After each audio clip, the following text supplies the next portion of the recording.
ಜ್ವರ ವೈರಸ್ನಿಂದ ಉಂಟಾಗುವ ಕಾಯಿಲೆ. ಇದು ಸೋಂಕು ಹೊಂದಿದ ಈಡಿಸ್ ಈಜಿಪ್ಟೈ ಸೊಳ್ಳೆಯ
ಜಿಲ್ಲಾದ್ಯಂತ ಈ ದಿವಸ ನಾವು ಡೆಂಗಿ ದಿನಾಚರಣೆಯನ್ನು ಮಾಡ್ತಾ ಇದ್ದೇವೆ.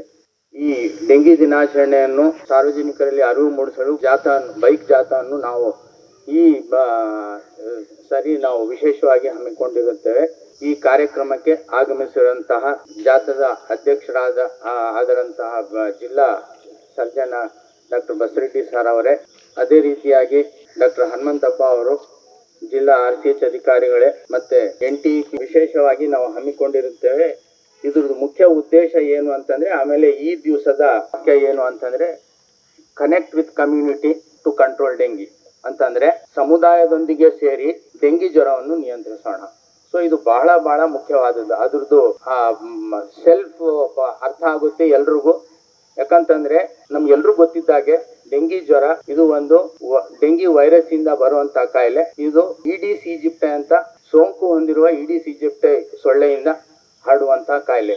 ಈ ಸೊಳ್ಳೆ ನಮ್ಮ ಮನೆ ಒಳಗೆ, ಅಂದ್ರೆ ನಾವು ದಿನನಿತ್ಯ ಬಳಕೆಗೆ ಏನು ನೀರು ಶೇಖರಣೆ ಮಾಡ್ತೀವಿ ಅದ್ರ ಒಳಗೆ ಇದು ಬ್ರೀಡ್ ಆಗುತ್ತೆ.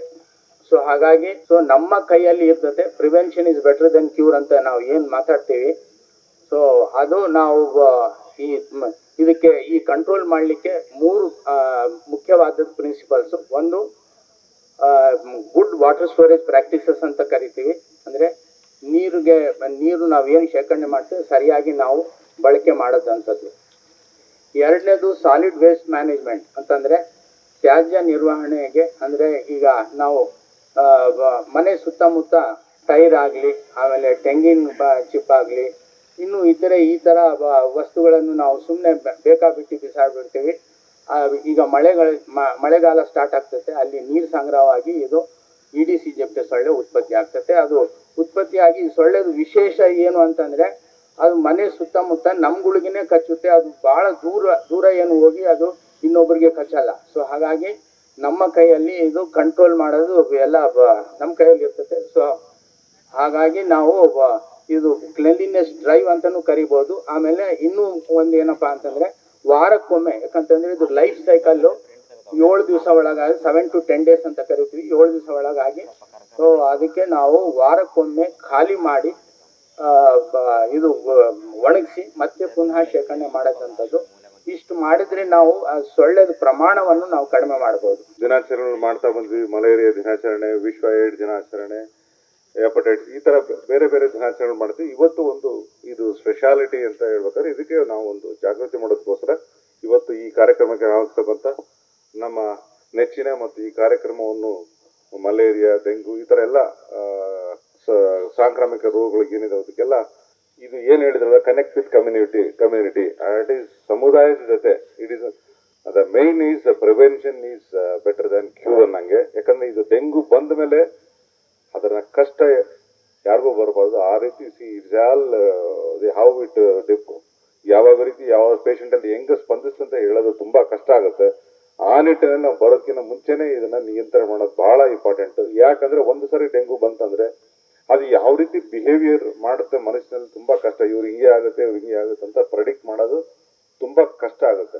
ಕೆಲವರಿಗೆ ಡೆಂಗು ಬಂತು ಅಂದರೆ ವೈರಸ್ ಬಂದರೂ ಕೂಡ 3 ದಿವಸ ಅಂತ 5 ದಿವಸದಲ್ಲಿ ಜ್ವರ ಬಂದು ಥ್ರೋಟ್ ಪೇನು ಬಾಡಿ ಪೇನ್ ಬಂದು ಯೂಶ್ವಲಿ ಕಡಿಮೆ ಆಗ್ಬಿಡುತ್ತೆ. ಅದಕ್ಕೆ ಟ್ರೀಟ್ಮೆಂಟ್ ಇಲ್ಲ, only what you are giving ಇದು ಸಪೋರ್ಟಿವ್ ಟ್ರೀಟ್ಮೆಂಟ್. ಜ್ವರಕ್ಕೆ ಏನು ಕೊಡಬೇಕು, ಪ್ಯಾರಾಸಿಟಮಾಲ್, ಬಾಡಿ ಏಕ್ ಕೊಡಬೇಕು, ಡೈಕ್ಲೋ, ಆ ಥರ ಬೇರೆ ಬೇರೆ ಸಿಂಟಮ್ಯಾಟಿಕ್ ಏನಾದ್ರು ಸೆಕೆಂಡರಿ ಇನ್ಫೆಕ್ಷನ್ ಇದ್ರೆ ಆಂಟಿಬಯೋಟಿಕ್ಸ್ ಹಾಕ್ತೀವಿ. ಡೆಂಗು ವೈರಸ್ಗಂತ there is no treatment. So ಆ ನಿಟ್ಟಿನಲ್ಲಿ ಅದು ಏನಾದರೂ ಅಲ್ಲಿ ಕಂಟ್ರೋಲ್ ಆಗಿಲ್ಲ, ಕೆಲವ್ರಿಗೆ ಏನಾಗುತ್ತೆ 10 ದಿವಸಕ್ಕೆ ಹೋಗುತ್ತೆ.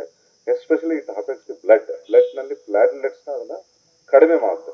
ಸೊ ಪ್ಲಾಟ್ಲೆಟ್ಸ್ ಕಡಿಮೆ ಮಾಡಿದಾಗ ನಮ್ಮ ಬಾಡಿನಲ್ಲಿ ಅದ್ರ ಲೈಫ್ ಇರೋದು ಬರೀ 72 hours, ಅಂದರೆ 3 ದಿವಸ.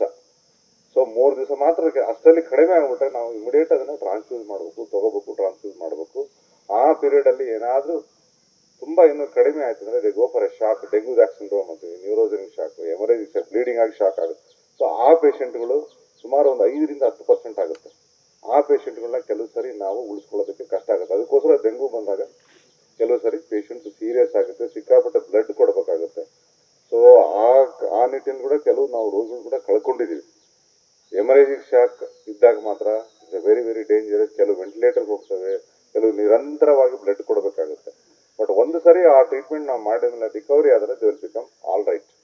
ಸೊ ಇವಾಗ ಆಲ್ರೆಡಿ ನಮ್ಮಲ್ಲಿ ನಾವು ಹೇಳ್ಬೇಕಂದ್ರೆ ಇವತ್ತು ನಮ್ಮ ಸ್ಟೂಡೆಂಟ್ ಬೆಂಗಳೂರು ರೆಫರ್ ಮಾಡಿ ಆ ಥರ ಆದರೆ ಅಷ್ಟು ಸೀರಿಯಸ್ನೆಸ್ ಆಗ್ತದೆ ಕೆಲವಾದರೆ. ನಮ್ಮಲ್ಲೇ ಸಾಕಷ್ಟು ಜನ ನಾವು ವೆಂಟಿಲೇಟರ್ ಮೇಲೆ ಹಾಕಿದ್ದೀವಿ ಡೆಂಗೂನಲ್ಲಿ. ಸೊ ಈ ನಿಟ್ಟಿನಲ್ಲಿ ನಾವು ಇದನ್ನು ಆಸ್ಪತ್ರೆಗೆ ಬರೋದಕ್ಕೆ ಮುಂಚೆ ನಾವು ಪ್ರಿವೆಂಟ್ ಮಾಡಬೇಕು. ಮಾಡಿದ್ರೆ ಡೆಫಿನೆಟ್ಲಿ ಇದನ್ನು ನಾವು ತಡೆಗಟ್ಟಬಹುದು. ಅದ್ರ ಬಗ್ಗೆ ಯಾವ ರೀತಿ ಪ್ರಿವೆಂಟ್ ಮಾಡ್ಬೋದು ಅಂತೇಳಿ ನಾವು ಇಷ್ಟು ಸವಿಸ್ತಾರವಾಗಿ ಅಬ್ದುಲ್ಲಾ ಅವರು ಹೇಳಿದ್ದಾರೆ. ಇದು mainly the vector source. Virus direct ಮನುಷ್ಯನಿಗೆ ಬರಲ್ಲ, ಥ್ರೂ ಸೊಳ್ಳೆಯಿಂದ ಬರುತ್ತೆ. ಆ ಮಧ್ಯೆ ಯಾವ್ದಿರುತ್ತೆ ಅದನ್ನ ನಾವು ಕಟ್ ಮಾಡಬೇಕು. ಅದು ಎಲ್ಲಿರುತ್ತೆ? ಸೊಳ್ಳೆ ಸಮುದಾಯದಲ್ಲಿರುತ್ತೆ. ಸೊ ಅದಕ್ಕೆ ನಾವು ಸಮುದಾಯನ ಅಟ್ಯಾಕ್ ಮಾಡೋದು. ಸಮುದಾಯದಲ್ಲಿ ನಾವು ಸೊಳ್ಳೆನ ನಿಯಂತ್ರಣ ಮಾಡಬೇಕು. ಅದು ಯಾವಾಗ? This is A mostly night ಅಲ್ಲ, ಹಗಲತ್ನ ಕಚ್ತದೆ ಇದು. ಅದೇನಂತಾರ ಹಗಲುಗಳ್ರಂತಾರಲ್ಲ, ಆ ಥರ ಇದೆ ಇದು. ಇದನ್ನ ನಿಯಂತ್ರಣ ಮಾಡಬೇಕು. ಇದು ಏನು ನಿಯಂತ್ರಣ ಮಾಡೋದು ಬಹಳ ಸುಲಭದ ಕೆಲಸ. ನಿಂತ ನೀರು ಇರಬಾರ್ದು.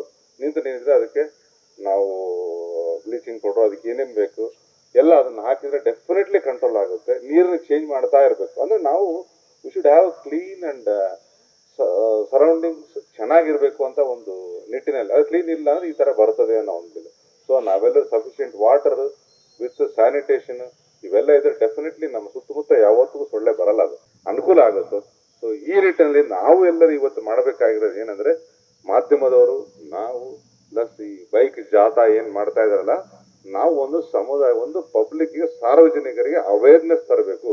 ಅಂದರೆ ನಮ್ಮ ಸಮುದಾಯದಿಂದಲೇ ಇದನ್ನು ಕಂಟ್ರೋಲ್ ಮಾಡ್ಬೋದು. ಹಾಸ್ಪಿಟ್ಲಿಗೆ ಹೋದ್ಮೇಲೆ ಟ್ರೀಟ್ಮೆಂಟ್ ಆದಮೇಲೆಲ್ಲ ಮುಂಚೆನೇ ಕಂಟ್ರೋಲ್ ಮಾಡ್ಬೋದು ಅನ್ನೋ ಒಂದು ಸಂದೇಶನ ಮಾಧ್ಯಮದವರು ಮತ್ತು ಬೈಕ್ ರ್ಯಾಲಿ ಮೂಲಕ ಏನಾಗ್ತದೆ ಅವರು ಒಂದು ಸಂದೇಶನ ಕಳಿಸಿದರೆ ಡೆಫಿನೆಟ್ಲಿ ಇಟ್ ವಿಲ್ ಹೆಲ್ಪ್ ನಮ್ಮ ಸಾರ್ವಜನಿಕರಿಗೆ, ನಮ್ಮ ಹೆಲ್ತ್ ಡಿಪಾರ್ಟ್ಮೆಂಟ್ಗೆ ಆಗತಕ್ಕಂಥ ಬರ್ಡನನ್ನು ಸಾಕಷ್ಟು ಕಡಿಮೆ ಮಾಡುತ್ತೆ. ಆ್ಯಂಡ್ ಪೇಷಂಟ್ಸ್ ಅಡ್ಮಿಟ್ ಆಗಿ ಅವರ ರೋಗಿಗಳು, ಅವ್ರ ಫ್ಯಾಮಿಲಿ ಒಂದು ಏನಿದೆ ಮ್ಯಾನ್ ಪವರ್ ಸೋರ್ಸ್ ಅನ್ನೋದು